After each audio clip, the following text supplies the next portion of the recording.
राम नाम ने लिया बदला।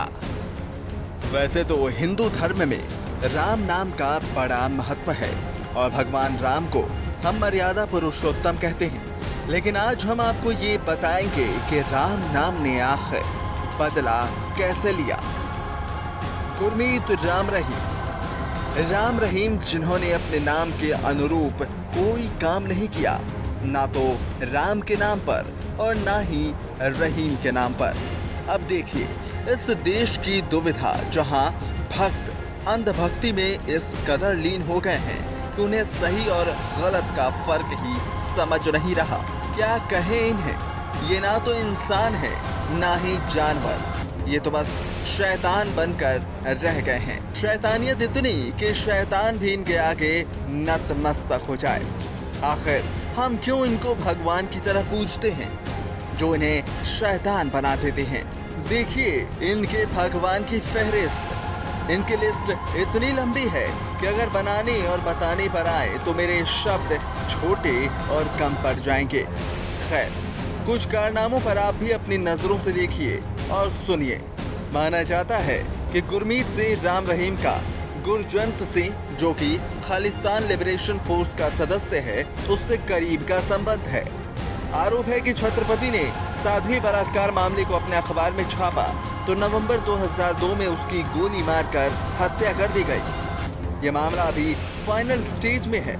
यह मामला उसी कोर्ट में है जिसमें बाबा राम रहीम पर फैसला आया है। राम रहीम पर यह भी आरोप है कि उन्होंने डेरे के पूर्व प्रबंधक रंजीत सिंह की भी हत्या करवाई, क्योंकि वो डेरे के कई राज जान चुका था।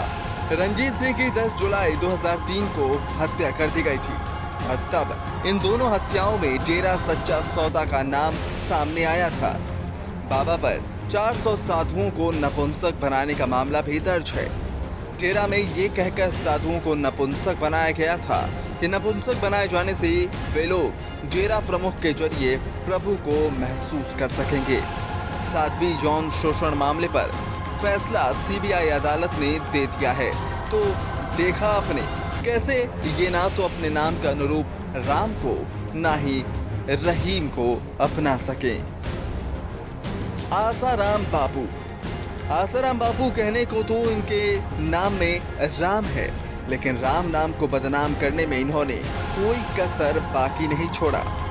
वैसे तो ये अपने आप को संत और आध्यात्मिक गुरु कहते हैं, लेकिन अपने नाम के विपरीत इन्होंने मर्यादा पुरुषोत्तम श्री राम के नाम को कम करने में कोई कसर नहीं छोड़ी।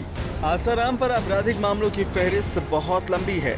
उनके खिलाफ दर्ज मुकदमे में मुख्य रूप से उनके आश्रम द्वारा अतिक्रमण, 2012 दिल्ली दुष्कर्म पर उनकी टिप्पणी और 2013 में नाबालिग लड़की का कथित यौन शोषण है। अगस्त 2013 में बापू आसाराम के ऊपर जोधपुर में उनके ही आश्रम में एक 16 साल की लड़की के साथ कथित अप्राकृतिक दुराचार के आरोप लगे। 31 अगस्त 2013 तक का समय देते हुए सम्मन जारी किया गया।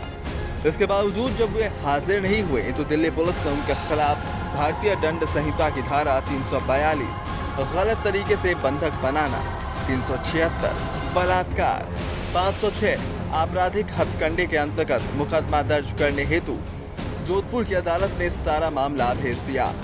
फिलहाल आसाराम जोधपुर की जेल में बंद हैं और जमानत के लिए प्रयास कर रहे हैं। बाबा रामपाल। राम नाम को बदनाम करने वालों की फहरिस्त में तीसरा नाम है रामपाल का, जिसके अंधभक्ति में पूरा हरियाणा सराबोर था। रामपाल की खातिर सैकड़ों लोग अपनी जान गंवाने के लिए हर वक्त तैयार रहते थे। वैसे कहने को तो ये अपने आप को भगवान कहते थे, लेकिन इनका काम शैतान से भी बदतर था। इसके और इसके भक्तों के कारनामों के आगे स्थानीय प्रशासन की भी नींद उड़ गई थी। आइए एक नजर डालते हैं इनके और इनके भक्तों के कारनामों पर। 2006 में रामपाल के हिसार स्थित सतलोक आश्रम में जमीन को लेकर विवाद हुआ था। इस विवाद में एक व्यक्ति की हत्या भी हुई थी, जिसमें रामपाल के विरुद्ध केस चला था, लेकिन इसके समर्थकों ने हिसार कोर्ट में बवाल मचा दिया था, जिसके कारण केस को हाई कोर्ट में चलाना पड़ा था। उस वक्त उच्च न्यायालय के बार बार बुलाने पर भी रामपाल हाजिर नहीं हुआ था और हमेशा बहानेबाजी करके बचता रहा। एक बार ग्रामीणों के साथ इसका झगड़ा हुआ था, जिसमें 2 लोगों की मौत हुई थी। इस दौरान जब पुलिस रामपाल को गिरफ्तार करने आई तो इसके हजारों समर्थक आश्रम में जमा हो गए थे और रामपाल तक पुलिस का पहुंचना मुश्किल कर दिया था। और आखिरकार 2 दिन की जद्दोजहद और खूनी संघर्ष के बाद पुलिस ने रामपाल को इसके आश्रम के तहखाने से गिरफ्तार किया। सूत्रों के मुताबिक इसका तहखाना 5 मंजिला था और रामपाल इसकी आखिरी मंजिल में छिपा था। हर मंजिल पर उसके लोग सुरक्षा में तैनात थे। इसके आश्रम में तलाशी के दौरान भारी मात्रा में अत्याधुनिक हथियार, गोला बारूद, तेजाब के पाउच और गुलेल बरामद हुए थे। हरियाणा पुलिस ने रामपाल समेत 250 लोगों के खिलाफ देशद्रोह का मुकदमा दर्ज किया। फिलहाल ये सलाखों के पीछे हैं।